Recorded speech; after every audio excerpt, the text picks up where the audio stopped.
The earliest official picked feeds and recovered research logs that reached the Adeptus Mechanicus data archives record Mars not as a single discovery, but as a sequence of layered revelations. Initial transmissions described orbital manufactoria, visible from low satellites as lines of light moving against the cold. Later, Archaeotech surveys and sanctioned picked feed washes resolved those lines into terraces, spires, and rings of machinery that suggested a planet remade to serve industry rather than ecology. Field reports filed by independent archaeotechs and later incorporated into Mechanicus dossiers emphasized the sense that what lay beneath the regolith was older than the Mechanicum's current rites and more continuous than any single generation of tech priests. These early technical assessments were cautious in tone, cataloguing foundries, databanks, and reactor cores while deferring interpretation to the priory conclaves. Mars, the red planet, the anvil of the Imperium. Physical access to the planet's surface was tightly controlled from the outset. The Adeptus Mechanicus governed entry, and its records show that every sanctioned landing, every descent by void lift, and every excavation was accompanied by liturgies, calibration checks, and an array of servitor deploys intended to stabilize environments that had long since ceased to be naturally hospitable. Where civilian picked feeds and the propaganda of the imperial cult might emphasize the Martian landscape as a place of temples to the machine god, the actual operational documents read as maintenance manifests. They describe conveyor belts measured in kilometers, forges fed by ore brought from system asteroids, and orbital shipyards whose shadow fell upon the polar plains. The surface in canonical records is not empty red rock, but an integrated system of manufactoria, habducts and process halls designed to transform raw material into arms, engines and engines of war. Population on Mars, as recorded in Mechanicus registries, is functionally defined by role and liturgical affiliation, rather than by what off-world anthropology would call ethnicity. Tech priests of various ranks form the ruling caste. They are often described in operational notes by their forge affiliation and cogitator specialism. Servitors and combat servitors are catalogued in maintenance logs with serial identifiers and duty cycles. The Skitarii, deployed in the planetary defense and security roles, are detailed in muster reports that include field armament and calibration of their internal augmetics. Titans and Knight cadres appear in stratigraphic schematics and logistics reports that enumerate maintenance windows, fuel allotments, and activation protocols. Contemporary lexicons refer to Mars as the principal forge world, a center from which technology and doctrine radiate across the Imperium's manufactoria network. These descriptive registers emphasize production and continuity. Where the Mechanicum's sacred graphology frames its work with ritual, the operative dossiers emphasize throughput, reliability, and archival redundancy. Eyewitness picked feeds compiled by independent Void Scouts, and later authenticated by the Adeptus Mechanicus, present a consistent impression of scale. Low-orbit cinematography reveals orbital manufactorums and space docks, whose bulk eclipses entire continents on other worlds. These feeds, when transcribed into official reports, are accompanied by metadata that makes clear the volume of material moved through Martian logistic hubs on a daily basis.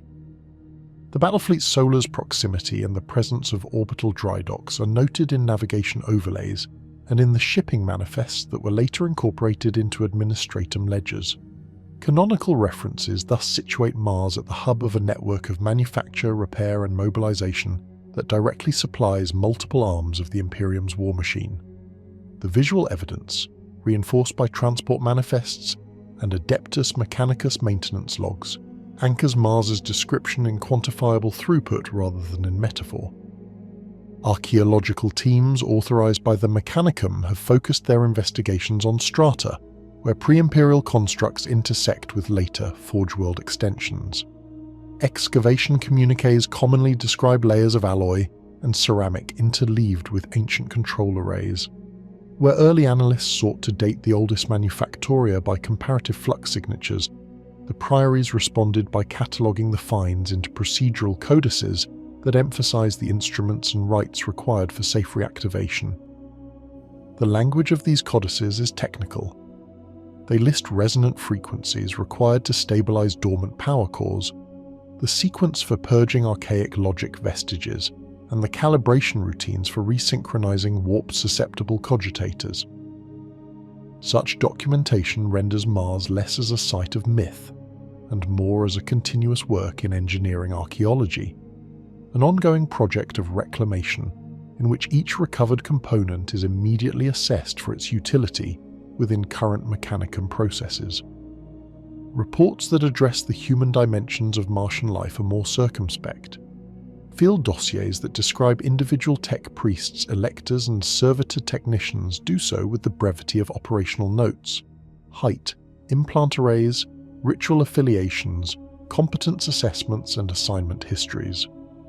Where non-Mechanicum sources sometimes ascribe personality or nationalist sentiment to Martian inhabitants, internal Mechanicus records remain insulated, treating personnel as functional elements in a planetary machine. The tech priests themselves are described in canonical documents as practitioners whose bodies are often heavily augmented, whose sensory arrays and neural lacing are configured for interfacing with machine logic, and whose public identity is determined by membership in rite families and collegia. Skitarii manifestos and muster logs provide comparable specificity about armament configurations and augmentation levels for battlefield deployments. These entries are concise and operational, intended for administrators and quartermasters rather than for the curious. When primary research logs discuss Mars's civic structure, they characterize the planet as governed by a fusion of technocratic hierarchy and liturgical authority. The Adeptus Mechanicus exerts dominion through priories and forge councils whose decrees regulate production schedules, the allocation of ore, and the maintenance cycles of titanic engines. Administratum entries corroborate this oversight by logging tithes and resource transfers routed from Mars to other imperial authorities. The canonical framework frames Mars as simultaneously a religious center for the cult Mechanicus, and as an industrial capital unparalleled in the Imperium. The tension between theology and engineering appears repeatedly in these archival documents, not as contradiction, but as a bureaucratic modality. Ritual prescribes method, and method ensures output. Operational summaries, intended for off-world consumption, continue to focus on Mars' strategic value. Military assessments circulated during periods of heightened conflict make explicit the planet's function as a primary source of arms and vehicles, and as a hub for the muster and repair of heavy assets. These documents include schematic extracts, maintenance cycles for Titan engines, fuel consumption rates for orbital shipyards, and throughput estimates for ordnance production. Where some public-facing histories use hyperbole to describe Mars as a forged city, the technical appendices appended to those histories provide empirical measures: tonnage processed, numbers of engines refurbished per cycle, counts of manufacturing bays, and thereby anchor Mars' reputation in measurable capability. The canonical consensus in this material is unambiguous. Mars sustains a level of industrial capacity that is central to the Imperium's ability to conduct protracted interstellar warfare. Field testimonies and picked feeds recovered from the lower tiers of Martian hab levels offer detail on the quotidian realities that sustain such production.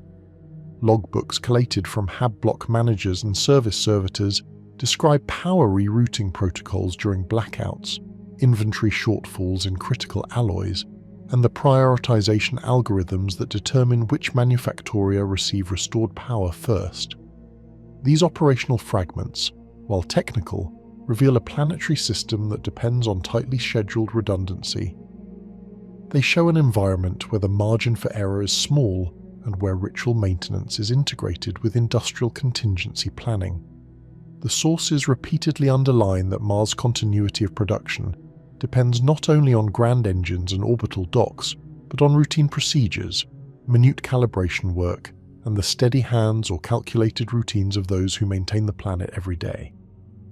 The cumulative picture presented in authenticated Mechanicus archives and corroborated by administratum manifests is of a world transformed and sustained as a machine for the Imperium's needs. It is a planet where manufacture dictates geography, where social order is a function of technical role, and where the archive is the means by which both memory and method are preserved.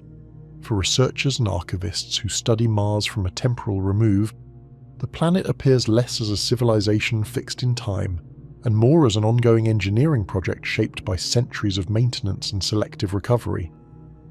This understanding guides the remaining fieldwork mandates and sets the parameters for subsequent investigation into Martian flora, fauna, geography, and the meteorological systems that persist in pockets where machinery has not entirely suppressed natural processes. The preceding accounts are drawn from Mechanicus codices, administratum ledgers, and authenticated Pict feeds. They set the groundwork for further examination of Mars' environmental systems and the specific inventories of manufacture that define its role in the Imperium. Subsequent parts of this chapter will follow the methodological approach established by these archival materials, privileging canonical sources and verified logs while distinguishing between documented fact and later conjecture. The record as currently accessible positions Mars as the primary forge world and the locus of the Adeptus Mechanicus, highest concentration of industrial capacity within the Sol system. The modern surface of Mars presents itself as an environment shaped by extreme geological age and overwhelming industrial influence. Canonical sources consistently describe it as a world where natural processes have been overtaken by millennia of mechanization, leaving behind an atmosphere filled with particulate matter, surface plains scorched by energy emissions, and a crust transformed by continuous excavation. The planet retains its ancient red hue, but much of that coloration is no longer the product of untouched iron oxide sands. Instead, it is compounded by chemical dust, machine ash, and mineral residues released from manufactoria that operate without pause across the planet's rotation. Early documentation from the Age of Technology describes a very different Mars. According to historical Mechanicus records, Mars once possessed an oxygen-nitrogen atmosphere, surface water, and a stable hydrological cycle. The planet had been terraformed to a point where limited biomes could exist. This period did not endure long enough to develop a complex global ecosystem, yet it was long enough for researchers to catalogue basic flora structures and simple fauna adapted to low-gravity conditions. Canon material indicates that this environment collapsed during the Age of Strife, when abandonment, warfare, and uncontrolled industry eroded the terraformed systems. Surface water evaporated or descended into fractured underground reservoirs. Oxygen levels declined. Any surviving biota gradually died out or were forced into sealed habitats that later ceased to function.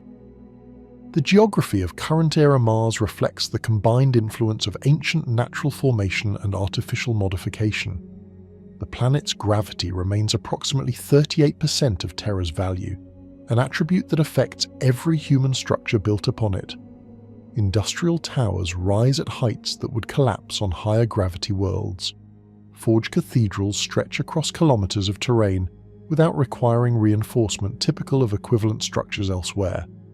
Mountains and ridges that formed through geological uplift remain present, although many serve as anchor points for manufactoria, solar arrays, or defensive networks. One of the most defining geological features is the massive shield volcano known as Olympus Mons. In the Imperium's use of the planet, it has been repurposed as a monumental forge temple, integrating natural basalt layers with Mechanicus-built macrochambers and heat exchange systems. The summit and caldera no longer resemble a natural mountain interior. Instead, they house reactors, maintenance platforms, and vertical transit shafts that descend deep into the crust. The lower slopes contain transit routes and pipe fissures that channel thermal energy throughout the region. To the south and west lies the Noctis Labyrinth. Canon texts describe it as a maze-like arrangement of fault lines, subsidence regions, and deep chasms.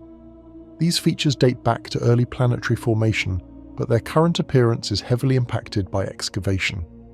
The Adeptus Mechanicus has historically used these labyrinthine tunnels to test experimental machines, store hazardous materials, and conduct operations that benefit from the remote and unstable geology. Some sections are sealed by enormous ferrocrete plates. Others remain accessible only through specific access points located within forge districts. Atmospheric sensors frequently register unusual shifting of underground gases in this region, although these events are generally attributed to geological instability rather than biological activity. The Valles Marineris region continues to exist as one of the largest canyon systems in the solar system. In the Imperium's era, parts of this canyon house data vaults, servitor production facilities, and controlled test environments. The natural walls of the canyon offer partial protection against surface storms and industrial fallout, making it suitable for installations that require limited exposure. Only a fraction of the canyon's original rock face remains untouched. The rest has been reinforced through plating, steel cement layering, or structural grafts. Across the planetary surface, the climate remains consistently harsh. Average temperatures are documented at approximately -63 degrees Celsius, with extremes reaching as low as -143 degrees Celsius. The thin atmosphere, composed predominantly of carbon dioxide, offers limited insulation. However, industrial activity introduces localized heat signatures, creating pockets of temperature elevation that may reach above freezing levels. These thermal zones are generally restricted to areas with dense manufactoria or reactor clusters. Seasonal variation still occurs due to the planet's axial tilt of approximately 25 degrees. Dust storms remain a natural phenomenon, but their scale and behavior are altered by airborne pollutants. Instead of purely mineral particulates, storms often include machine ash, synthetic fibers, metallic dust, and volatile residues from industrial exhaust. These contaminants influence storm density and visibility, and in some cases create electrically charged bands that interfere with communication equipment. The storms can engulf entire regions, coating machinery in abrasive layers and requiring extensive post-storm clearance procedures. Hydrology in the modern era is almost entirely artificial. Surface water is effectively absent. Controlled reservoirs exist within sealed facilities, many of which are operated by the Adeptus Mechanicus for cooling processes, chemical reactions, or limited population support. Groundwater in natural form is extremely rare, confined to deep subsurface pockets that survived the collapse of the ancient terraforming system. Recovery of this water is neither cost-effective nor prioritized, as Mechanicus operations rely on synthesizers and recycling systems instead of natural sources. Flora in any conventional sense no longer exists on the open surface. Canon sources agree that Mars is effectively devoid of natural plant life. The smog-laden atmosphere, low temperatures, and widespread radiation from industrial processes make surface survival impossible. Within sealed habitats, however, limited flora are maintained. Hydroponic facilities cultivate algae, nutrient plants, and compact crop strains used for population support. These plants are not remnants of the ancient ecosystem. They are engineered strains optimized for low light, artificial nutrient cycles, and rapid regeneration. Their appearance is typically uniform and functional, lacking the complexity of traditional Terran vegetation. Some Mechanicus enclaves maintain display conservatories containing samples of rare plants gathered from across the Imperium. These conservatories serve educational, ceremonial, or analytical purposes. They do not function as true ecosystems. Air quality, temperature, humidity, and microbial balance are tightly controlled. Plant life is treated as data rather than natural scenery. In some facilities, these conservatories allow tech priests to study biological forms for integration into bionic systems or to refine adaptive materials. Fauna on Mars is even more restricted. No known natural animal species survive. The collapse of terraforming eliminated any species that required oxygenated air or liquid water. The modern environment provides no opportunity for symbiotic relationships or natural evolution. However, the planet hosts a wide array of synthetic or cybernetic organisms created for specific functions.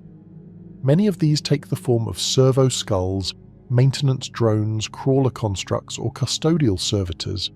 Though not true fauna, they occupy ecological niches within the industrial environment. Some traverse the waste dunes to collect debris. Others operate within reactor tunnels or machine shafts, performing continuous repair cycles. In rare cases, Mechanicus archives mention experimental biomechanical entities that blur the line between fauna and engineered tool. These constructs possess biological tissues integrated with mechanical structures, allowing them to function in areas where purely mechanical drones would fail. Their existence is often classified. They appear only in controlled environments, and their operation follows strict protocols. None are confirmed to exist outside sealed facilities, and none are identified as remnants of ancient Martian wildlife. Theoretical accounts concerning possible surviving native biota appear in Mechanicus speculation logs. These entries are explicitly unconfirmed. Some records claim that microbial organisms might persist in deep subsurface layers, where conditions remain insulated from the industrial transformation. These organisms would be extremophiles capable of surviving low temperatures, minimal water availability, and high mineral content. It is believed that such microbes, if present, could be descendants of early terraforming genetic stock or remnants of pre-terraform Martian chemistry. No verified sample has ever been retrieved, and most scientific teams consider these possibilities unlikely. Another unconfirmed theory proposes that isolated pockets of engineered flora may have survived in abandoned terraforming domes buried beneath collapsed infrastructure. These domes, originally designed to house experimental ecosystems, were sealed during the Age of Strife. Some scholars speculate that internal systems might have remained functional for centuries due to autonomous machine oversight. If any vegetation survived, it would be heavily mutated, adapted to low-light conditions, and structurally altered by generations of isolation. No pict feed has validated this theory. Excavation in such regions is often prohibited due to structural instability. Additional speculation involves machine-adapted biological organisms that may have emerged unintentionally within the waste channels of certain forge districts. These theories suggest that biological contamination, combined with complex chemical mixtures, could have produced self-replicating microorganisms resilient to machine pollutants.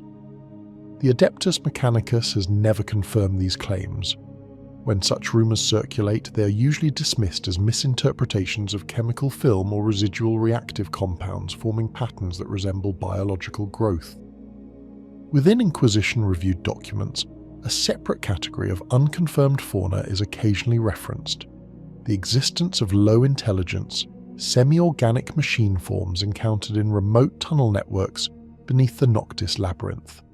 These entities are described as functioning without identifiable power sources and moving through disused shafts. Their origins remain unproven. Some scholars argue they are distorted readings caused by seismic activity. Others propose they are undocumented Mechanicus prototypes. No direct encounter with such an organism has been verified, and no sample has been secured for analysis. Despite the scarcity of natural life, sensory descriptions of Mars remain distinctive. The air carries a sharp, metallic scent produced by vaporized ore and chemical exhaust. The ground texture varies between compacted dust, ferrocrete plating, and industrial debris. Light intensity fluctuates depending on atmospheric density and smog concentration. Surface winds often produce a fine scraping sound as they move particulate matter across corrugated metal foundations. Touching exposed surfaces typically reveals residual heat from nearby industrial processes or deep cold in shaded or isolated areas. In summary, the flora and fauna of modern Mars are defined not by natural evolution but by engineered systems, artificial strains and mechanical constructs. Any remaining traces of ancient life exist solely in record form. Geography is dominated by industrial adaptation of massive natural structures such as Olympus Mons and the Noctis Labyrinth. Meteorology reflects harsh natural conditions amplified by continuous industrial output.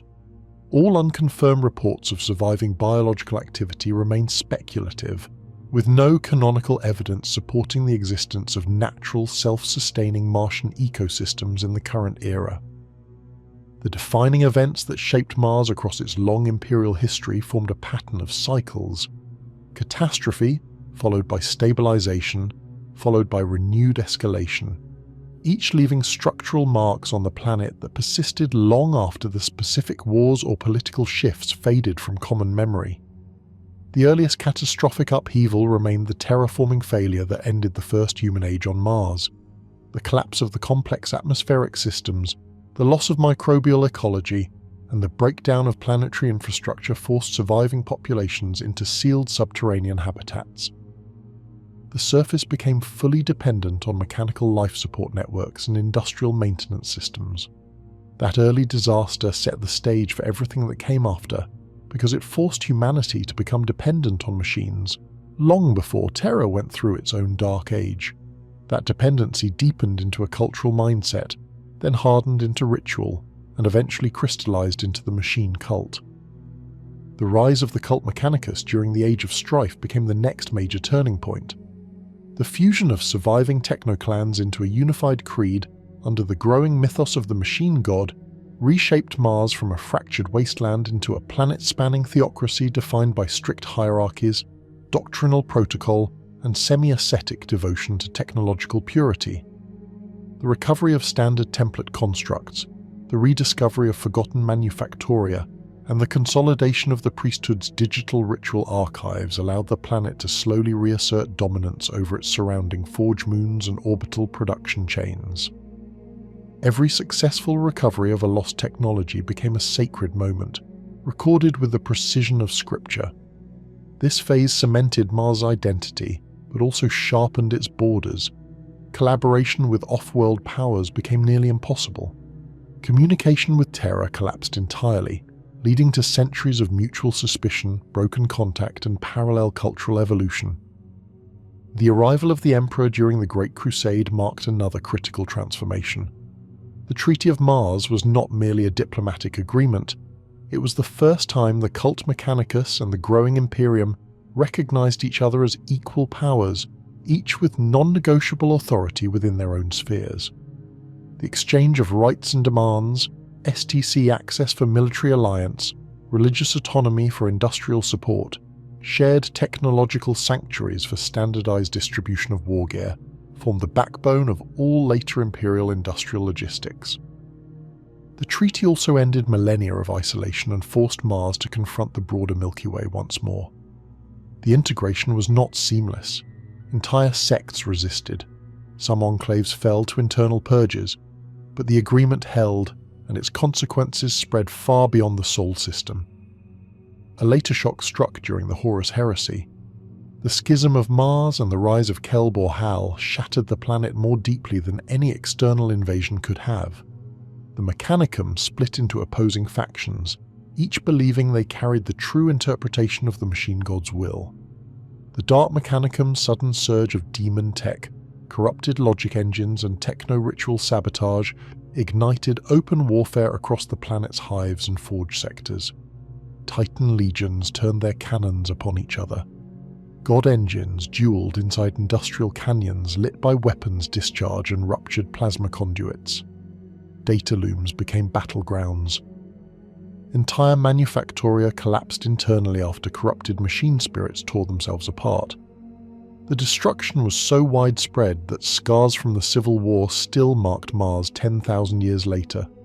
Crater fields formed not by meteoric impacts, but by catastrophic reactor failures, irradiated wastelands where warp-tainted technologies had once been tested, and shattered red plains beneath which buried demon forges remained sealed under Mechanicus interdiction. The aftermath of the heresy did not restore Mars to its pre-war state, but instead forged a hardened culture defined by vigilance, doctrinal tightening, and ritualized scrutiny over technological development.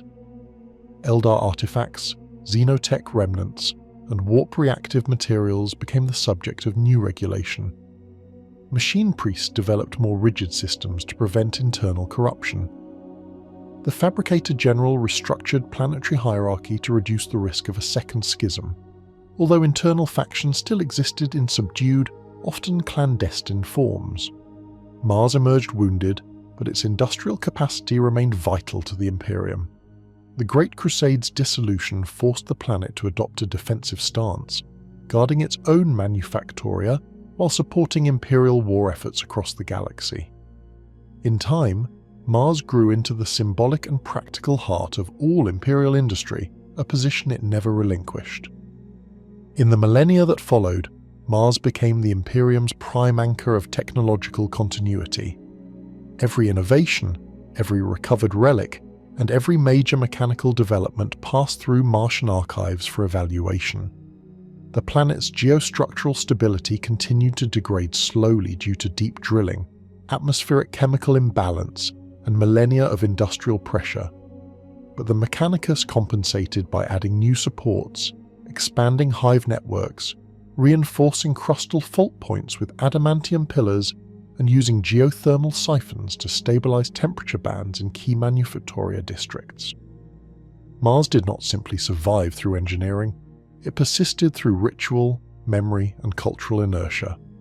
Every sector retained layers of historical significance, sometimes embedded so deeply that the original meaning had been lost, and only the sacred process remained. The later stages of Mars' involvement in the Imperium's wars, especially during the 41st millennium, saw growing tension between the Adeptus Mechanicus and the more conservative wings of the Imperium. Conflicts over innovation, artificial intelligence, biological integration, and xenotech study became more pronounced. Small, carefully contained uprisings erupted in sealed vaults and isolated hives whenever radical sects pushed boundaries too far. The discovery of forbidden data fragments, the retrieval of pre-imperial systems, and the occasional emergence of independent thinking machine constructs forced the priesthood to enforce purges, recalibrations, or total vaporization of compromised sectors. These incidents rarely became public knowledge, but internally they shaped the governance of Mars and influenced how aggressively the priesthood pursued new research. By the time of the recent millennia, Mars and the wider Imperium had become mutually dependent to a degree that neither could avoid. The planet served as the core, the memory, and the industrial engine of humanity's war effort. Losing Mars would not simply cripple Imperial military logistics, it would sever humanity from its remaining technological lineage. That vulnerability shaped doctrine, politics, and resource allocation. It also generated layers of redundancy, from cloned manufactoria chains to orbital backups to subterranean vaults, designed to preserve STC fragments if the surface were ever lost. The final fate of Mars, as recorded within the eras examined by Imperial historians, remained tied to its function. The planet persisted not because it was stable or safe, but because its artificial ecosystem, industrial output, and cultural identity were constantly reinforced by billions of laborers, millions of tech priests, and countless machine spirits performing the same rituals they had maintained for 10,000 years. Every major war scar, every rebuilt sector, and every preserved data vault told the same story, a world that refused to collapse because the Imperium could not allow it to collapse. Mars continued to operate as the heart of the machine cult, the anchor of Imperial production, and the symbolic cradle of technology in a galaxy defined by decay. The planet's long-term trajectory suggested an inevitable paradox. Its survival depended on endless maintenance, but that maintenance ensured that the infrastructures of the past could never be fully replaced. Mars existed in a state of constant self-repair, always functioning, never healthy, eternally scarred but never allowed to fail. It became a monument to persistence through duty, rather than environmental stability. Its final fate, therefore, was not destruction or renewal, but continuation, an unbroken cycle sustained by ritual, necessity, and the collective momentum of a species that no longer understood how to live without it. The impressions recorded by the Adeptus Administratum regarding Mars consistently reflected a mixture of reliance, caution, and procedural endurance. To the scribes and archivists responsible for managing interplanetary logistics, Mars represented a world that could not be categorized like any other Imperial territory. It was neither a standard capital world nor a simple industrial hub. Instead, it appeared as an entity that operated parallel to the Imperium, with its own laws, its own hierarchy, and its own interpretation of compliance. Administratum clerks learned early that attempting to impose conventional imperial audit structures upon the planet rarely yielded consistent data. Mars presented only what it chose to present. Requests for production quotas, resource manifests, and labor statistics were usually fulfilled, but the documentation arrived in formats shaped by Mechanicus' internal protocol rather than imperial standardization. Many administratum personnel described these exchanges as negotiations rather than direct oversight, noting that Martian responses always contained layers of intentional ambiguity, as if each document were crafted to satisfy the Imperium while still preserving internal secrecy. Administratum impressions of Mars often touched on the planet's atmosphere, both literal and cultural. Scribes described the world as overwhelming, even hostile, not because of open aggression, but because the environment appeared engineered to discourage external scrutiny. The air tasted metallic, filled with particulate matter from constant industrial activity. The infrastructure felt ancient and impenetrable. Every building, every conduit, every transport system seemed designed to prioritize machine access over human comfort. It created a sense that visitors were tolerated rather than welcomed. Administratum personnel who operated on Mars often noted that the machine spirits embedded within even mundane devices reacted differently to outsiders, requiring ritual interaction or tech priest supervision for simple tasks. These impressions, recorded in multiple field audits, shaped the administratum's approach to Martian oversight: limited, delegated, and heavily dependent on Mechanicus cooperation. The Adeptus Mechanicus perspective differed sharply. To them, Mars was not merely a planet, but the axis around which all technological legitimacy revolved. Tech priests described their world as a living archive, an organism sustained through data, ritual, and industrial continuity. Their impressions emphasized stability, sacred function, and hierarchical clarity. Where the administratum saw procedural complexity, the Mechanicus saw perfection in structure. Every machine spirit, every cogitator core, every forged temple, and every district served a purpose derived from ancient design principles. Tech priests recorded their observations of Mars with reverence, noting the behavior of machine spirit clusters, the efficiency of production lines, or the resonance patterns within plasma forge chambers. Their documentation was not meant for external review. It existed to refine internal ritual, calibrate systems, and preserve technological lineage. The Mechanicus maintained a strict methodology for recording data about Mars. Their documentation procedures followed standardized layers, beginning with sensory logs from servo skulls, continuing through machine spirit diagnostics, and ending with priestly interpretation.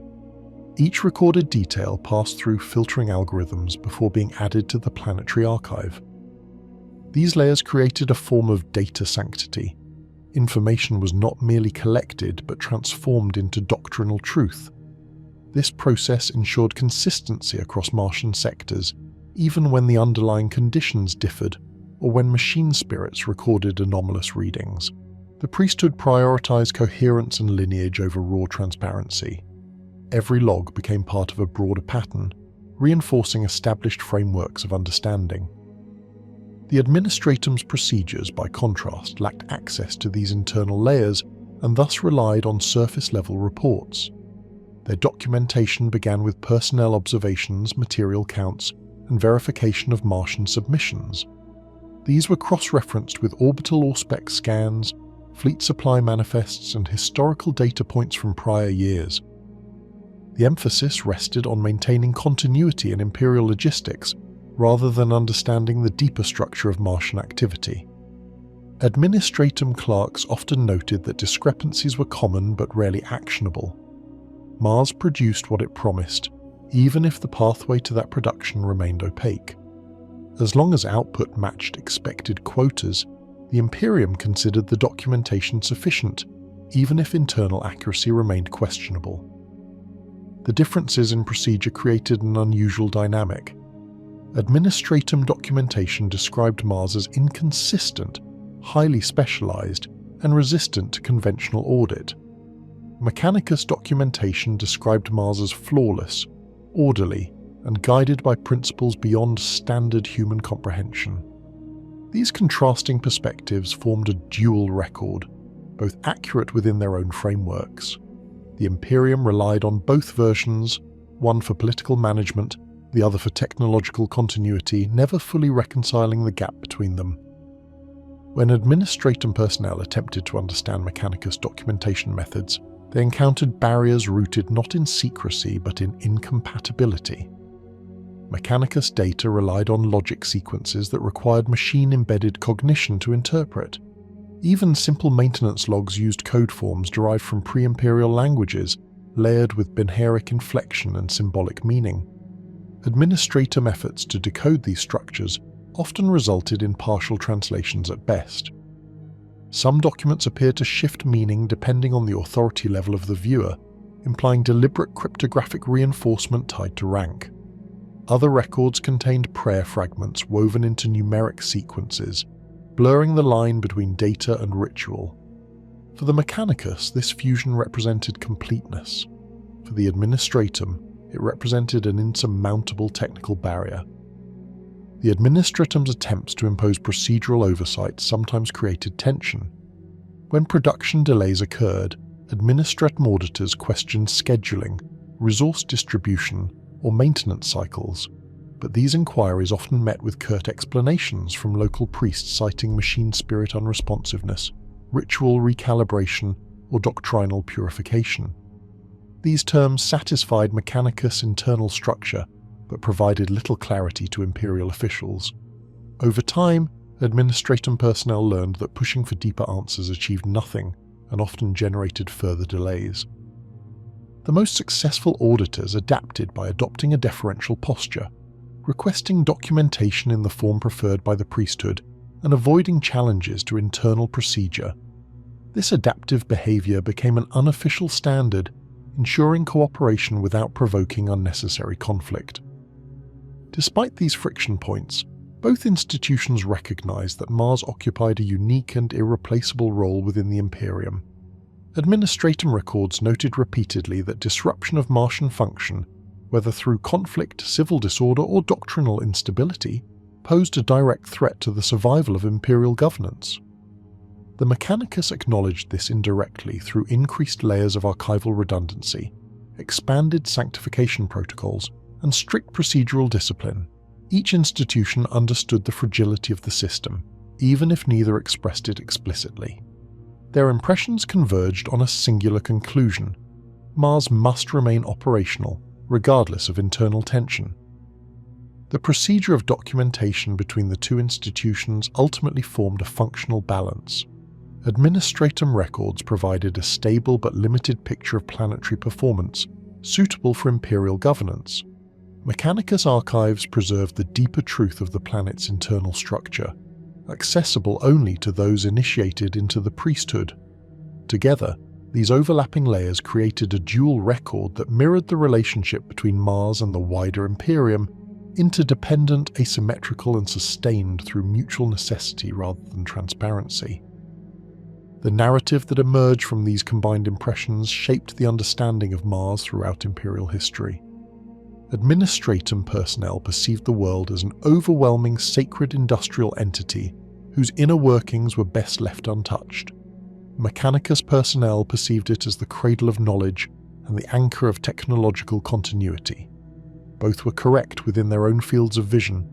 Their documentation procedures reinforced that duality, ensuring that even when the planet experienced upheaval, doctrinal conflict, or technological instability, the record remained coherent enough to sustain imperial reliance.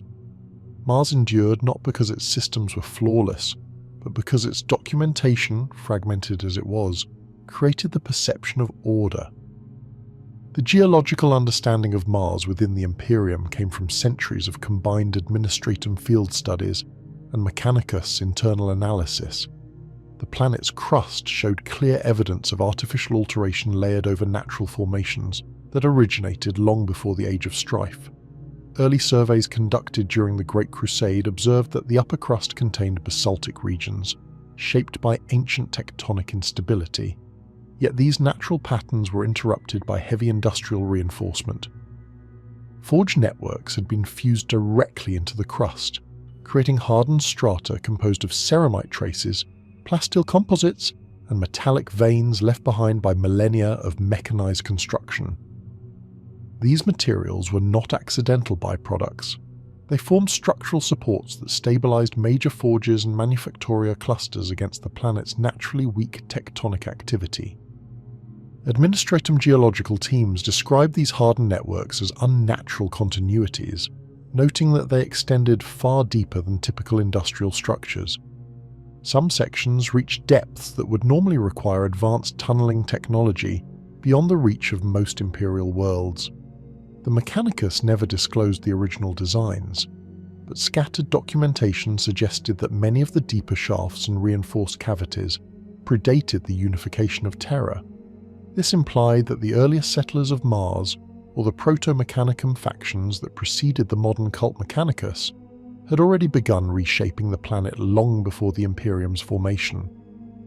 Surface-level geology displayed equally unusual characteristics. Wide regions of the planet's surface were covered by manufacturum dust strata, a mixture of oxidized metal particles, silica residue, and chemically treated soil hardened into layers over millennia. Auspex readings often struggled to differentiate natural terrain from mechanically fused ground. Administratum teams noted that some planes retained a uniform metallic signature that suggested deliberate deposition, though no supporting documentation had ever been provided.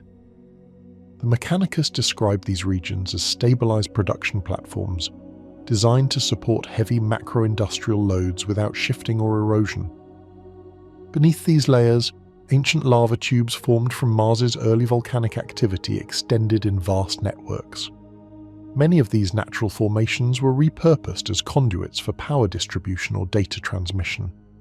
Mechanicus logs recorded sections of these tubes as sacred substructures, their geological history merging with technological function. Auspex scans detected heat signatures and electrical fields in regions that should have been geologically inert, suggesting that the Mechanicus had embedded active machine spirit clusters deep below the crust. Administratum analysts could not confirm the full purpose of these systems, but some speculated that they formed part of a planetary-scale redundancy network designed to preserve data during planetary emergencies. The polar regions provided additional geological significance. The North Polar Cap contained subsurface zones rich in frozen volatiles that predated terraforming efforts. Mechanicus archives indicated that limited extraction occurred in these regions, focused primarily on chemical separation processes that supplied trace elements for specialized forges. The southern polar zones, however, showed signs of early Mechanicus experimentation. Structural cavities existed beneath the ice layers, reinforced with alloys and grid supports. Their original function remained unconfirmed, but planetary imagery suggested that these cavities could have been early testbeds for atmospheric manipulation or large-scale geothermal experiments. Administratum personnel studying these regions noted recurring inconsistencies in Mechanicus reports.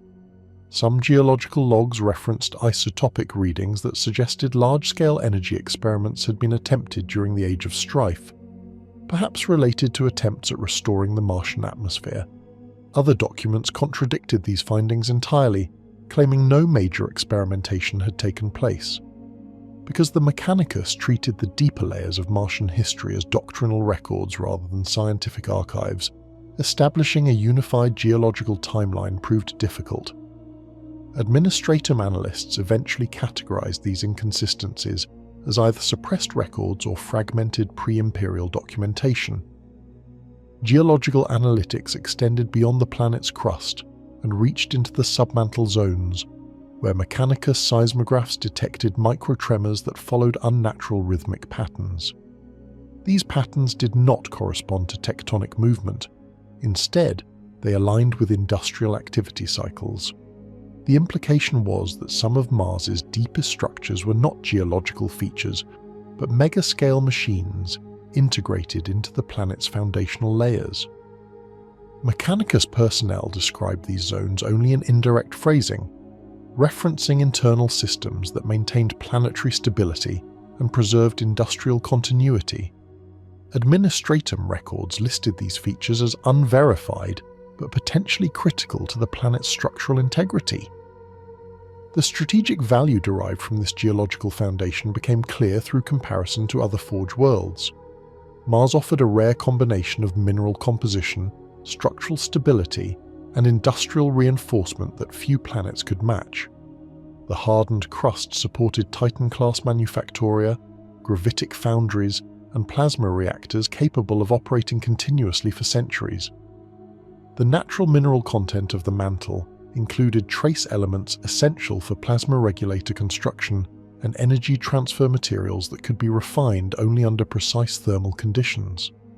These natural resources, combined with artificial reinforcement, created a production environment that remained stable despite extreme mechanical demands. Mars also held strategic value beyond resource extraction. Its geological structure allowed for the construction of deep data repositories shielded from orbital detection.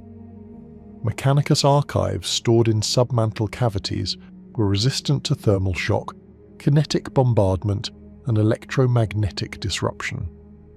Administratum personnel acknowledged that these repositories made Mars a secure site for preserving technological lineage.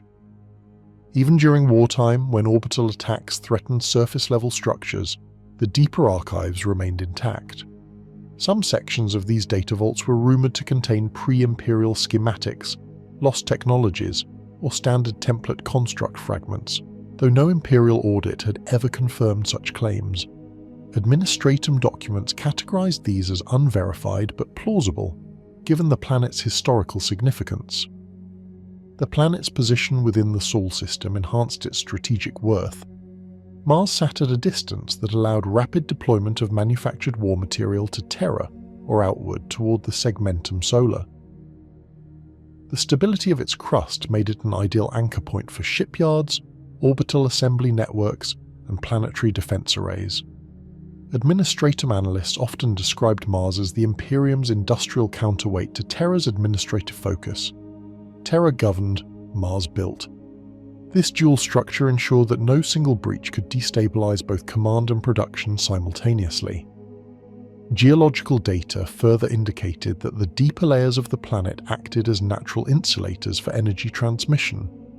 Mechanicus engineers exploited this by embedding vast plasma conduits within the crust, each reinforced with alloy layers that prevented heat dissipation.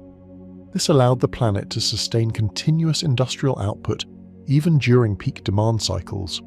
Administratum analysts observed that during prolonged conflicts, Mars could operate at production levels that exceeded most Forge worlds by a significant margin without catastrophic infrastructure failure.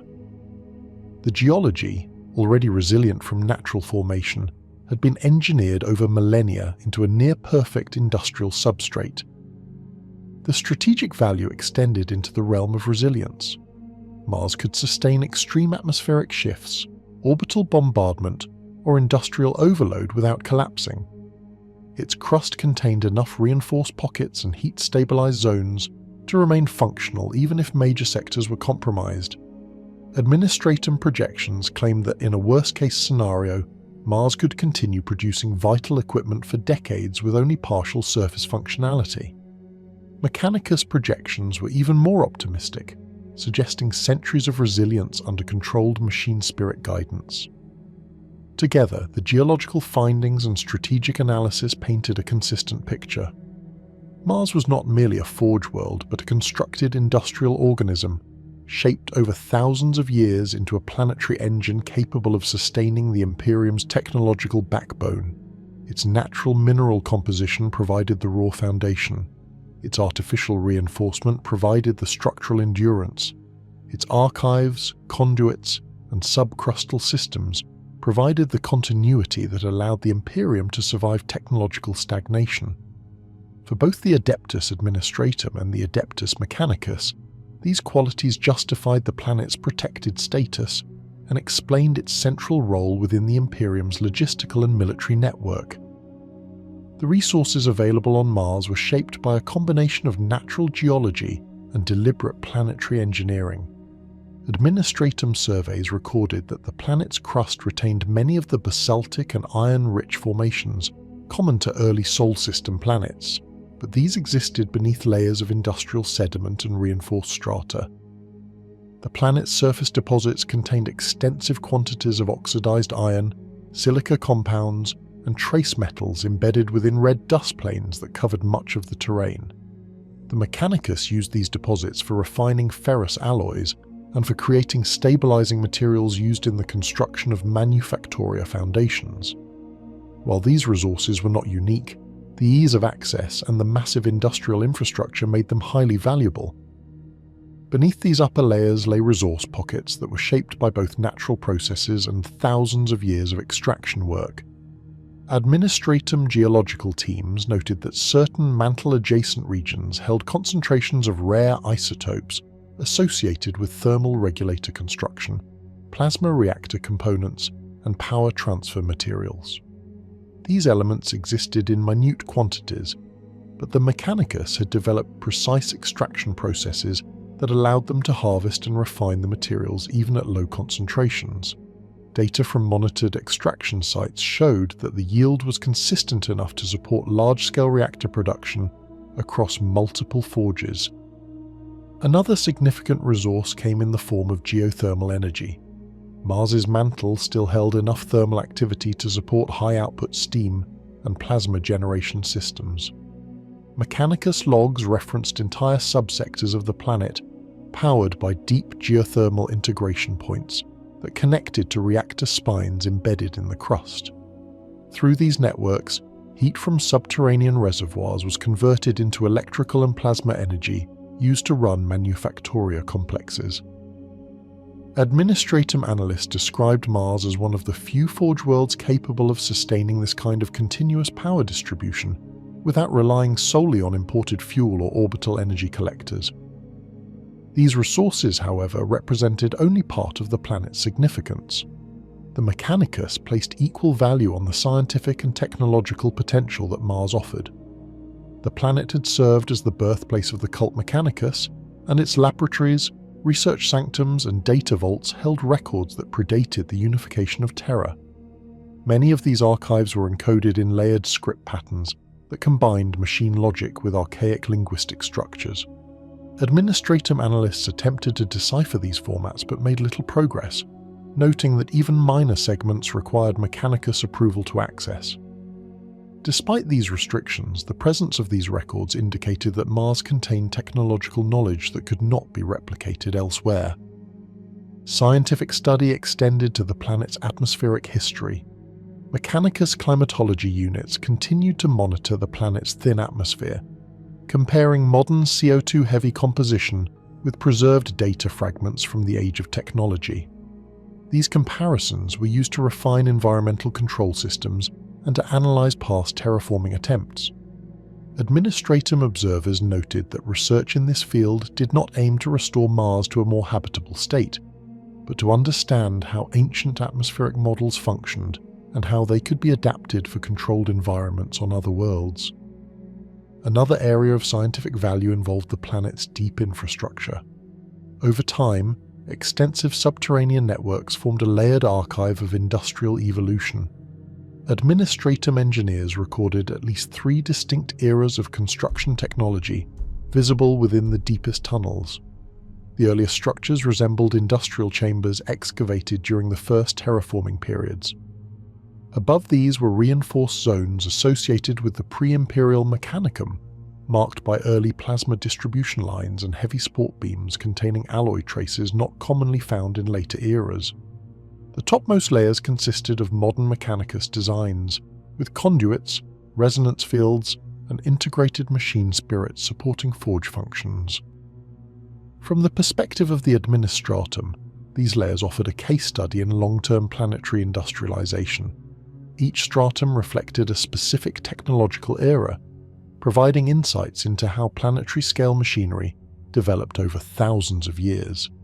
Administratum documentation emphasized that Mars acted as a reference point for evaluating the industrial viability of other forge worlds, especially those undergoing rapid expansion or retrofitting. For the Mechanicus, the deepest layers held a different kind of value. These chambers represented the earlier steps toward the development of the Omnissiah-focused technological doctrine. Archives stored there held schematics, machine rituals, and engineering practices that had survived the Age of Strife. While some documents were degraded or fragmented, their preservation allowed the Mechanicus to maintain continuity with their origins. Administratum officials described these areas as historically significant but structurally unstable, though Mechanicus reports insisted the chambers were secure and functioning according to ancient design protocols. Another field of scientific interest involved the study of anomalous magnetic zones detected in several regions of the planet. Administratum Auspex scans showed minor fluctuations in the magnetic field that did not align with expected patterns. Mechanicus researchers attributed these anomalies to ancient machinery buried beneath the crust, though they did not disclose the nature or purpose of these systems. The magnetic irregularities occasionally interfered with survey equipment, forcing Administratum teams to rely on Mechanicus readings that were carefully curated. The limited transparency caused the Administratum to classify these regions as restricted analytical zones, meaning that further investigation would require high-level clearance unlikely to be granted. The combined resources and scientific potential shaped the final assessment of Mars from both institutional perspectives.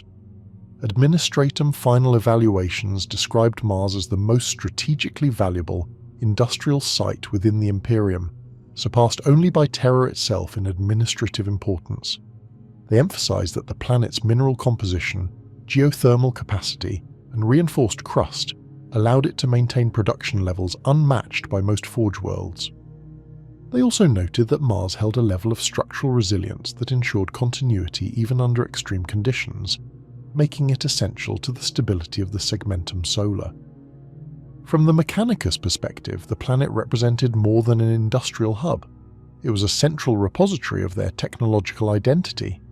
Every forge, data vault, and subterranean chamber formed part of a lineage that extended back to the earliest settlers. Mars served as the axis around which their doctrinal and scientific development revolved. Its resources supported not only their manufacturing capacity, but also their research into lost technologies and partially preserved standard template construct fragments. These activities, while restricted, were instrumental in preserving the machine knowledge that the Imperium depended upon. Together, these perspectives formed a unified conclusion regarding Mars's importance. The planet was a unique intersection of geological stability, resource availability, engineered infrastructure, and historical continuity. Without Mars, the Imperium's technological backbone would weaken, and the continuity of machine doctrine would fracture. For this reason, both the Administratum and the Mechanicus maintained strict oversight of all planetary operations.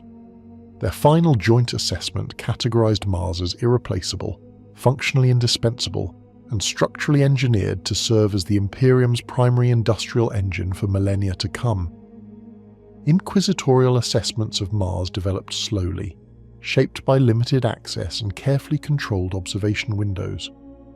The Inquisition rarely conducted open investigations on the planet, not because interest was lacking, but because Mars was one of the most heavily shielded administrative environments in the Imperium.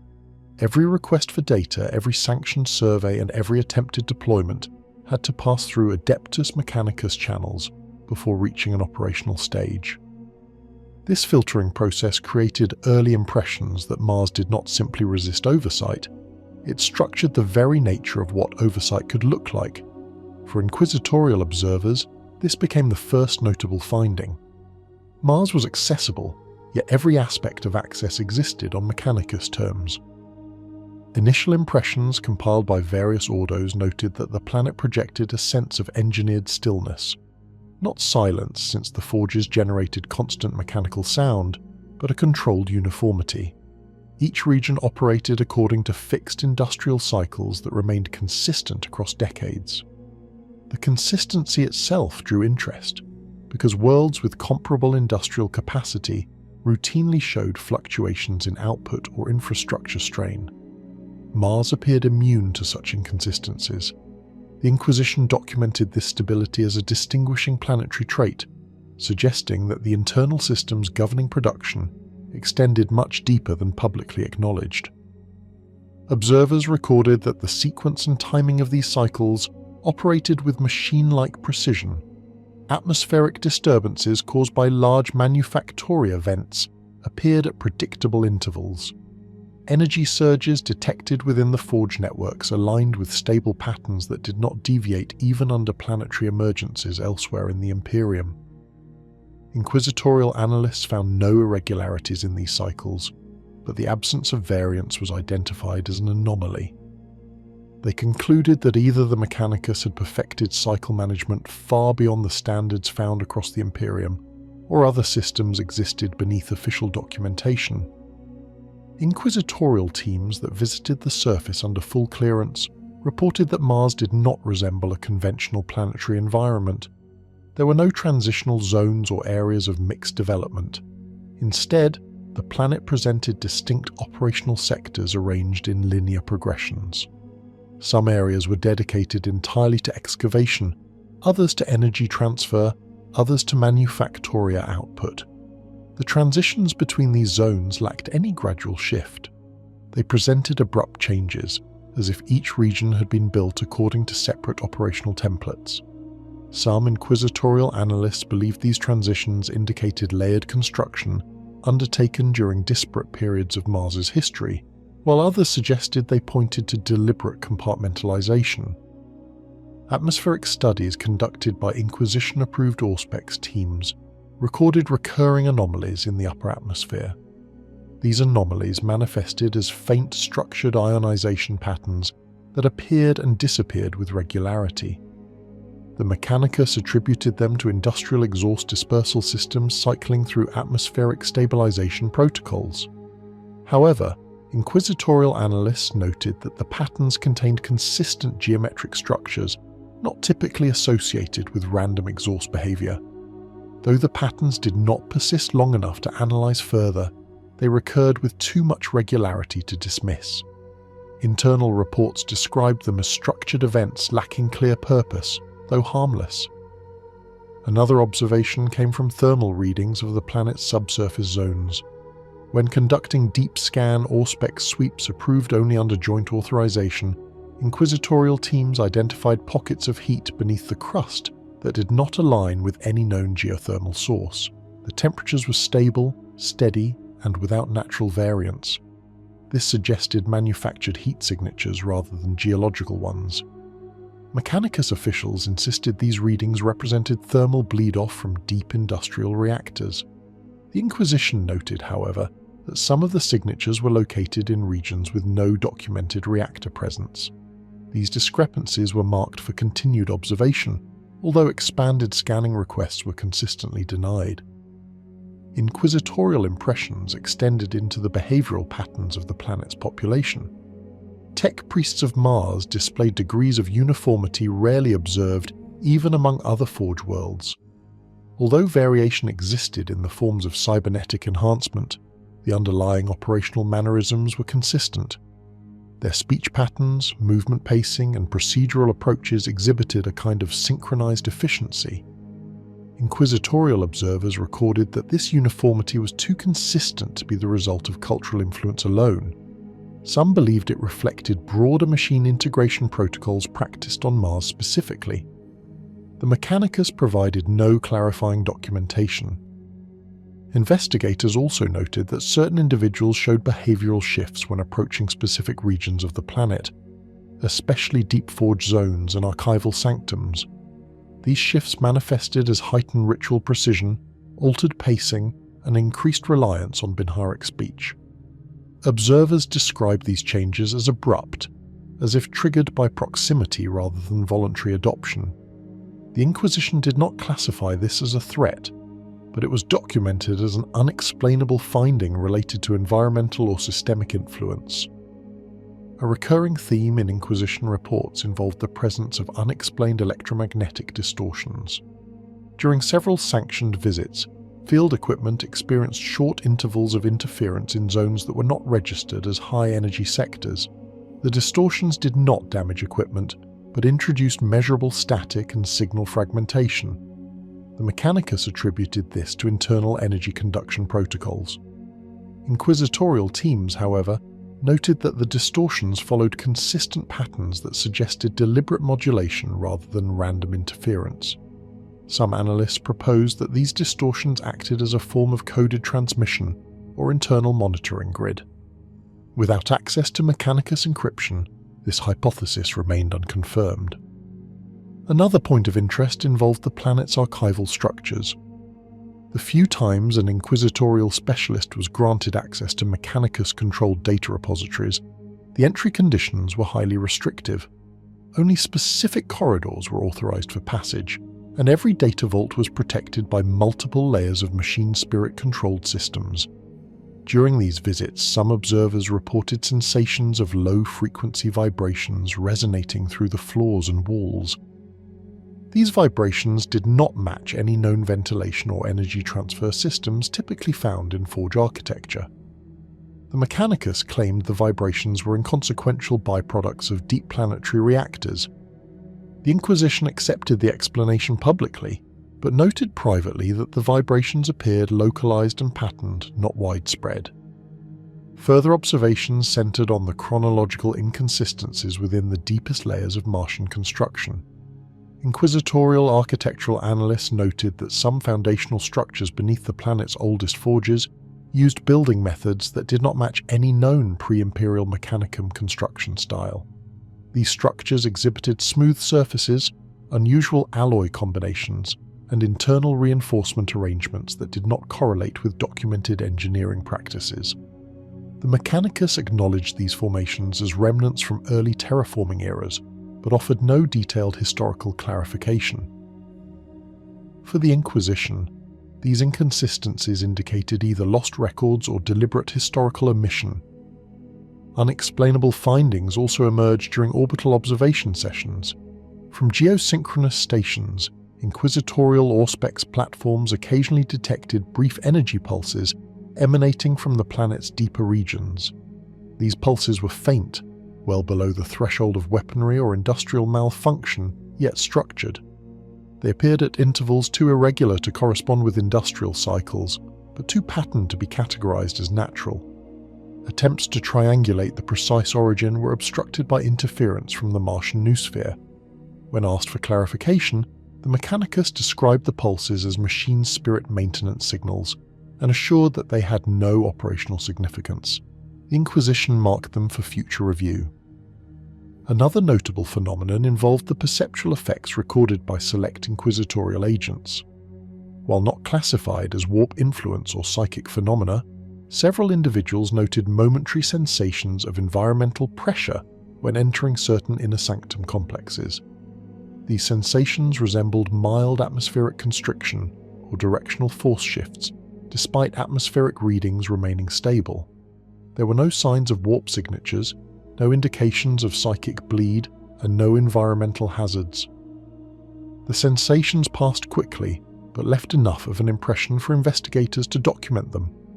The Mechanicus offered no explanation and denied that any gravitational or pressure-based systems operated in those areas.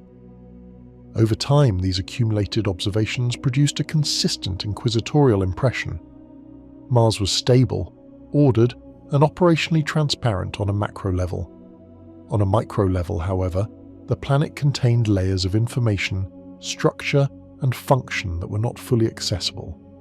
None of these findings indicated direct threat, but they suggested a degree of internal complexity extending far beyond official documentation. The planet behaved more like an integrated machine system than a conventional world. Its infrastructure, population, atmospheric patterns, and deep thermal activity operated according to structured principles that were not fully disclosed, possibly not fully understood by outsiders. The final Overwatch conclusion for this part of the archive noted that Mars remained one of the most pivotal and least penetrable worlds in the Imperium. The Inquisition recognized its importance, acknowledged its stability, and recorded no actionable violations. However, the same reports concluded that portions of the planet's operations remained opaque, and that certain unexplainable findings would require long-term monitoring. Mars did not conceal instability or danger. Instead, it concealed depth. For the Inquisition, This depth remained a point of curiosity rather than concern, but one that warranted continued observation as part of their long-term oversight within the Sol system. The documented and suppressed records concerning physical artifacts recovered on Mars form a complicated archive that spans several millennia. The Inquisition maintains scattered reports that were never fully integrated into any single atlas of discoveries. The surviving material suggests that the planet has produced a higher ratio of anomalous technological items than almost any other Imperial world, largely due to the density of its ancient strata. The records state that some of these finds predate the planetary colonization of the Dark Age of technology, while others are believed to have originated during the middle period of the Age of Strife. These assessments are made only through indirect analysis because no single discovery can be reliably dated due to the extreme disruption of geological layers caused by early terraforming, mass industry, and the planet-wide superstructures that formed around the second millennium after first settlement. The earliest category of recovered objects comes from the lowest accessible layers beneath the southern manufacturing belt. These lower layers are rarely open to external investigators, and most expeditions reach them only after formal requests that require verification from multiple factions within the Mechanicus. Inquisition documents describe machinery fragments sealed in pressure vaults that seem to have resisted erosion beyond what should be possible for metal of that period. They are usually alloy composites whose exact structures are classified under high restriction. Several of the fragments are described as carrying microscopic lattice patterns, which do not correspond to known fabrication methods. Theories propose that some internal restructuring may have been performed at the molecular level, though this remains unconfirmed. The Mechanicus officially denies that these fragments indicate the existence of technologies more advanced than current Mechanicus methods, yet internal comments noted in redacted margins hint that early human settlers may have retained higher capabilities before the collapse of interstellar communication. The next significant archive concerns discovery sites near the northern data vaults.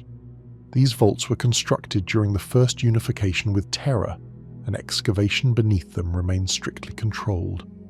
The Inquisition reports mention sealed containers uncovered during structural reinforcement of these vaults around Millennia 32. The contents were described as information storage devices that provided unusual resistance to scanning. When exposed to direct Auspex interrogation, some devices produce power fluctuations inconsistent with their observed mass and structure. Analysts reported electromagnetic readings that appeared to obey no stable pattern. 3 of the recovered containers became inert after initial inspection, while 2 were removed by Mechanicus representatives who declined further communication about their subsequent state. Only one of the original group remains accessible to the Inquisition, though even this item is kept in a containment chamber that limits direct contact. Another category of artifacts originates from the excavation rings surrounding the ancient polar generators. These generators form some of the oldest surviving constructs on the planet, their original purpose lost long before the alliance with Terra. The Inquisition reports that during reconstruction work, engineers uncovered cylindrical modules fused into the bedrock. These modules were shaped by forces that suggest rapid thermal change at levels once thought impossible to achieve within natural geological processes. The objects within the cylinders varied. Some were believed to be components of long inactive machine constructs, while others appeared entirely symbolic. One such symbolic object was a metallic tablet bearing geometric sequences that do not match any known mathematical or mechanical schema. Several adepts attempted interpretation, but the patterns lacked consistent ratios. Some investigators proposed they may have served as calibration guides for extinct machinery. Others suggested they might represent early Mechanicus ritual coding from eras before standardization. The Inquisition officially lists the object as undeciphered. Further irregular artifacts were uncovered during surveys of abandoned crawlers buried in the equatorial region. These large industrial machines, once used for surface resource collection, often contained sealed compartments. One such compartment preserved a perfectly spherical object roughly the size of a human head. The material of this sphere remains under full classification.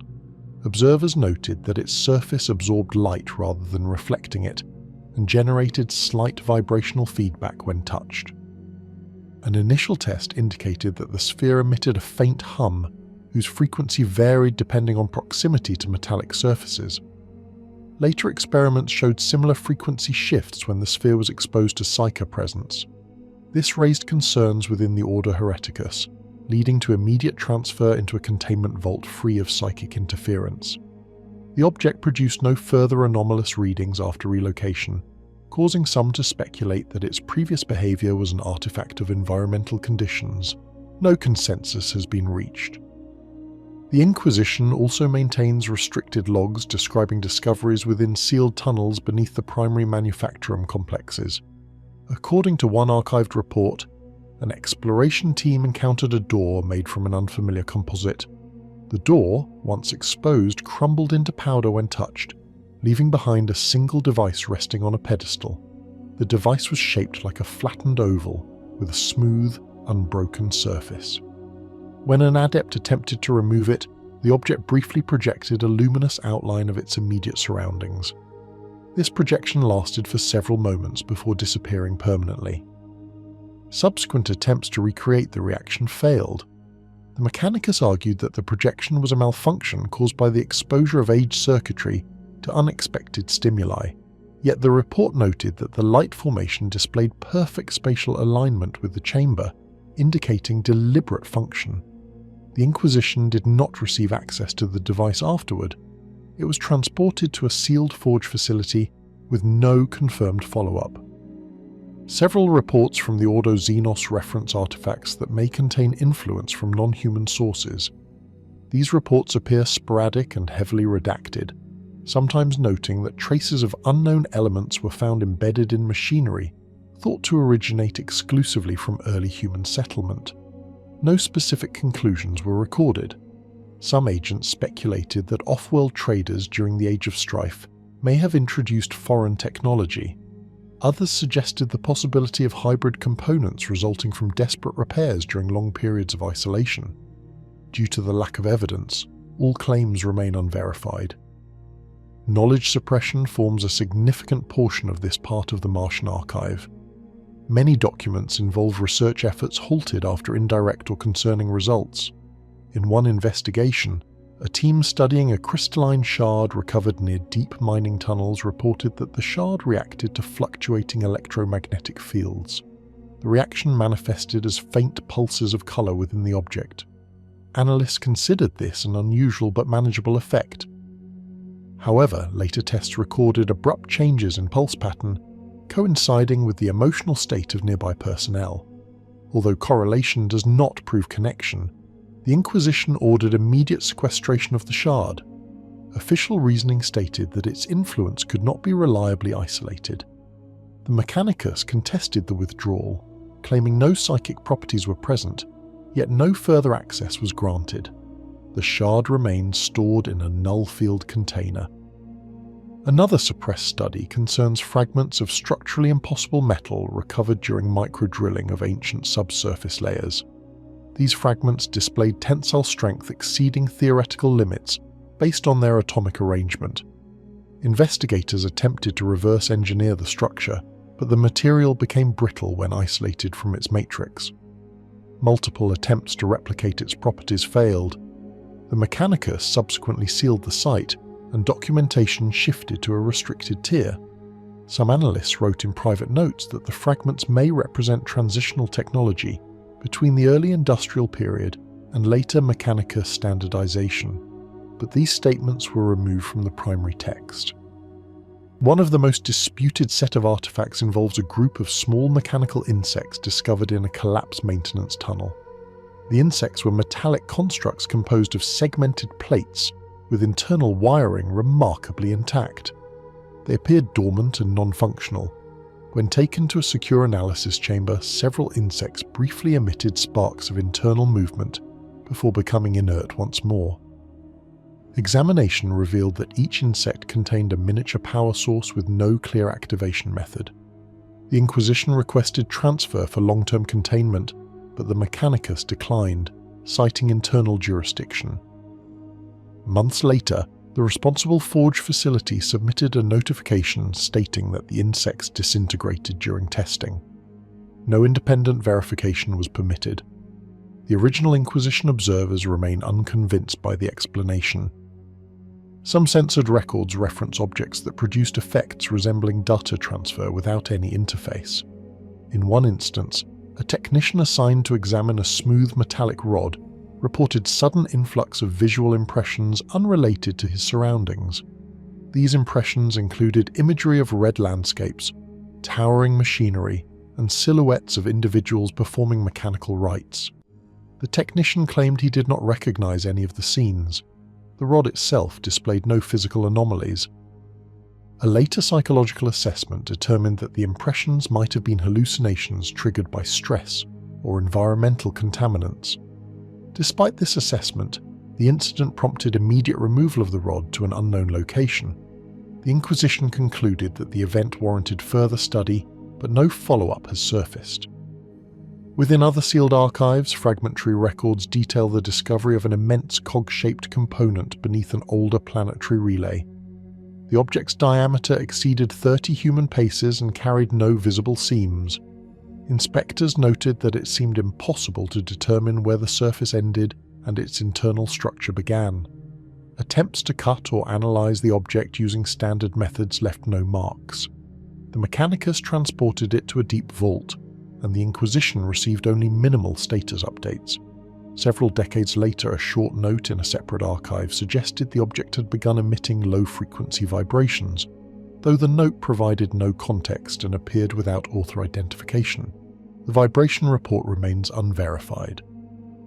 Within other sealed archives, fragmentary records detail the discovery of an immense cog-shaped component beneath an older planetary relay. The object's diameter exceeded 30 human paces and carried no visible seams. Inspectors noted that it seemed impossible to determine where the surface ended and its internal structure began.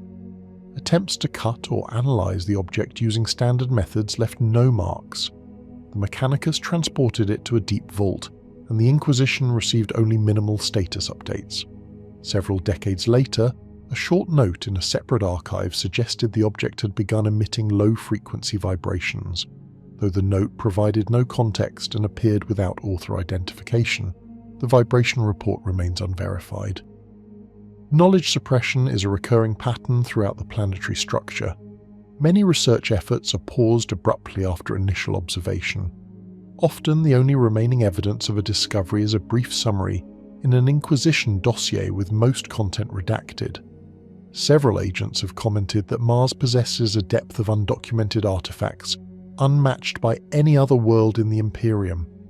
The density of its industrial layers, the age of its buried machinery, and the scale of mechanized expansion leave room for countless discoveries that may never be disclosed beyond the most restricted authorities. One final category of artifacts concerns items discovered within the sealed tunnels beneath the Noctis Labyrinthus. These tunnels are known for their instability, and have long been restricted due to seismic shifts and interference produced by surrounding structures. When full expeditions occur, they often involve combined Mechanicus and Inquisition oversight. One such expedition recovered a series of long rods that produced persistent magnetic fields without any observable power source. Some rods rotated continuously when suspended by their ends, seemingly in response to magnetic lines that did not match recorded planetary readings. Attempts to isolate the rods in null chambers stopped their rotation, yet once reintroduced to standard environments, they resumed movement until examined in detail. The Mechanicus later reclassified the rods as unstable relics and sealed them in stasis chambers. The Inquisition maintained a more cautious stance, marking the rods as potential remnants from pre-Mechanicus eras. Another recovered item from the same region was a plate with etched diagrams depicting mechanical shapes, not found in any surviving schematics. Some shapes were associated with objects described in suppressed Mechanicus rites, though the link remains unclear. The plate was relocated after initial inspection, and its subsequent location remains undisclosed. Across all findings, a consistent pattern emerges. Mars contains artifacts whose origins do not align neatly with any confirmed stage in Imperial history. Some objects display structural or functional properties that challenge conventional understanding. Others exhibit unusual resonance with environmental or psychic conditions. Many discoveries disappear into internal Mechanicus channels with no further updates. This has caused long-term friction between the Ordo Hereticus, the Ordo Xenos, and the higher echelons of the Mechanicus. The Inquisition's stance, based on the available reports, is that some of these artifacts may present risks if left unexamined. The Mechanicus counter-asserts that their sacred traditions provide the necessary safeguards. This conflict ensures that future discoveries on Mars will continue to generate questions that remain unanswered. As long as the planet remains the primary forge world of the Imperium, its most unusual artifacts will likely remain hidden within layers of red dust, sealed vaults, and classification levels that restrict access to only a few individuals. The remaining records concerning Mars draw from fragmented pict feeds and scattered eyewitness accounts collected over several millennia. These entries are rarely complete. They often originate from routine inspections, emergency responses, or internal Mechanicus rituals observed without official clearance. The Inquisition catalogues them not as definitive evidence, but as indicators of unusual activity across the planet's deeper industrial zones. Some of the earliest pict feeds come from low-resolution servitors assigned to inspect collapsed tunnels during the middle of Millennia 31. The images show large chambers filled with dust suspended in the air, creating a dense haze that reduces clarity. Within one sequence, a series of vertical supports can be seen rising from the floor at irregular intervals. When enhanced, faint symbols appear etched into the supports. These markings do not match modern Mechanicus script. One analyst suggested they resemble early pre-unification sigils, though erosion makes this uncertain. The servitor recording ends as signal interference overwhelms the feed. No source for this interference was confirmed. Another pict feed, recovered from a malfunctioning crawler, depicts a long corridor lined with insulated cables. A noticeable detail appears in the final seconds of the recording. A spherical shape moves across the far end of the corridor. The shape has no defined features and seems to reflect ambient glow in uneven patterns. It shifts rapidly before the feed cuts out. Some investigators proposed that it may simply be debris caught in shifting airflow. Others noted that the pattern of movement suggests intelligent control. No corresponding physical object was recovered afterward, leaving only the blurred image preserved in the archive. One of the more detailed feeds originates from a maintenance drone exploring beneath a structural platform near the Western Manufactorum line. The drone's pict lenses captured a series of metal plates arranged in circular formation. As the drone approached, faint vibration affected the frame, distorting the visual feed. Sensors recorded rising electromagnetic levels, even though no machinery was active in the area. When the drone moved within several paces of the plates, the vibration abruptly ceased. The plates remained motionless, but faint lines of discoloration appeared on their surfaces. When examined later, analysts suggested the discoloration resembled conductive pathways that may activate only under specific conditions. The Mechanicus later assumed control of the site and the plates were removed. Their current location remains unrecorded in Inquisition files. Several eyewitness testimonials from lower-rank maintenance personnel describe similar irregularities. One technician reported hearing rhythmic tapping behind a sealed bulkhead during nighttime cycle. He initially attributed the sound to shifting metal under thermal stress. However, he stated that the tapping followed a structured pattern that did not resemble natural expansion. When he returned with a colleague, the tapping had stopped. The Mechanicus dismissed the incident as overstated observation. Yet the technician maintained the pattern was deliberate, leading to inclusion in an internal report. Another account from a lift operator records an unusual event involving a freight elevator descending into deeper levels of the southern forge districts. According to the operator, the elevator suddenly halted between floors. When he activated the emergency pict panel, the external camera displayed a narrow passageway that should not have existed within the lift shaft. The passageway contained a series of straight beams and a faint red glow.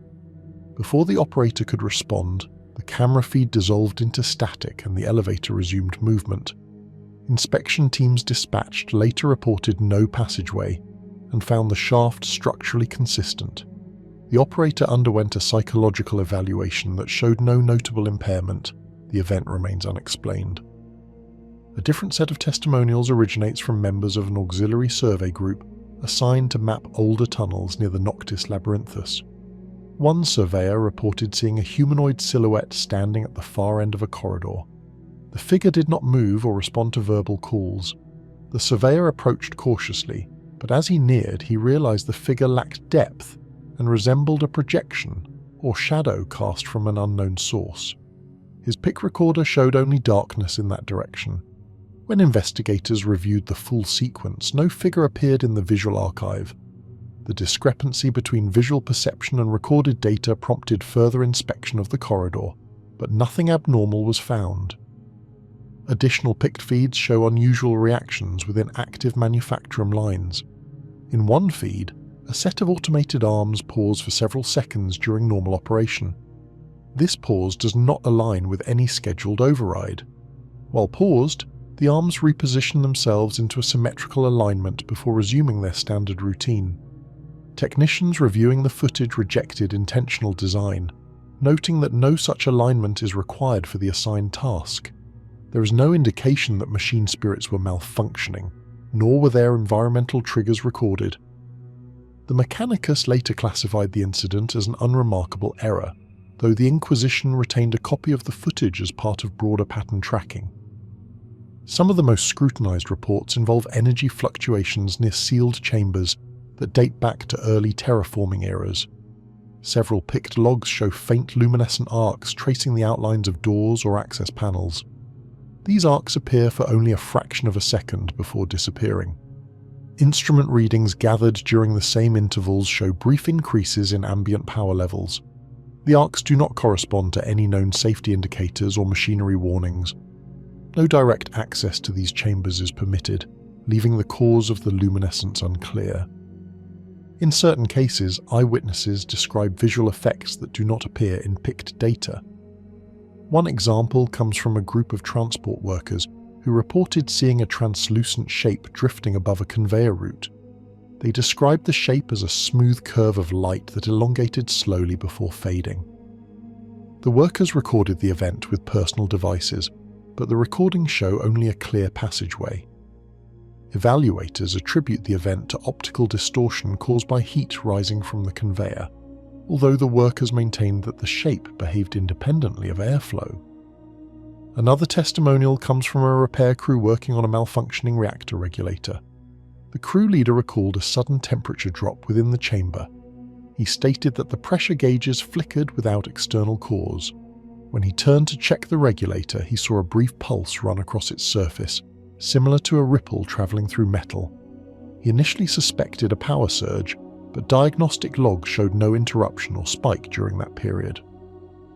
The Mechanicus instructed the team to continue repairs. The ripple was not recorded on any device, leaving only the verbal account. Other archived testimonies reference sound anomalies.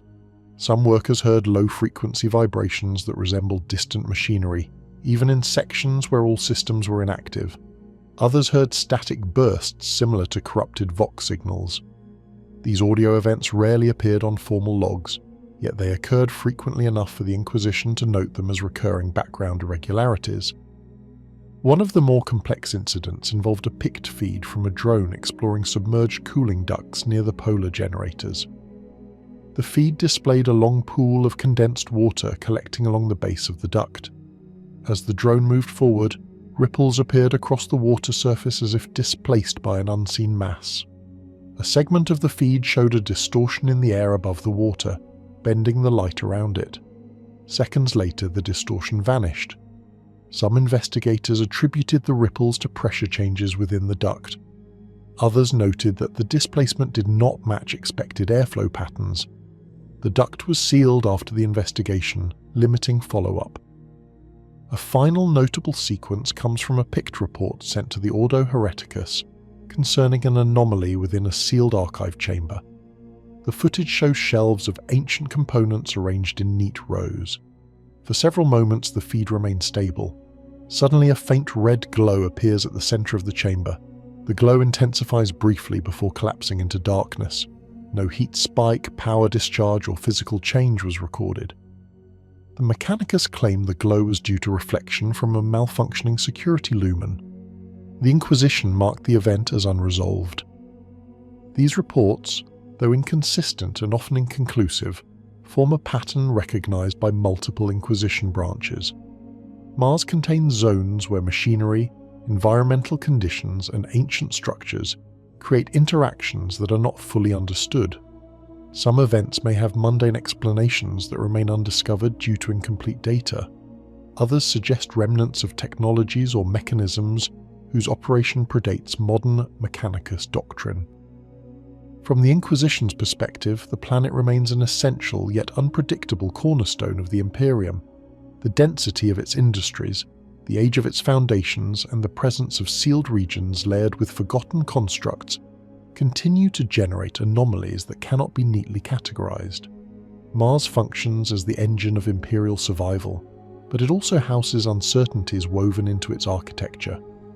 Many of these uncertainties carry little immediate danger, yet their existence indicates that the planet holds deeper complexities than its outward order suggests.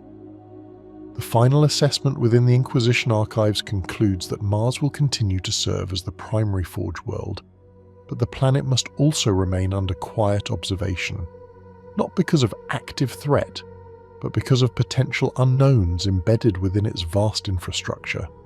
The planet's stability is unquestioned, yet its depth, both literal and historical, contains features that even the most disciplined Mechanicus records cannot fully explain.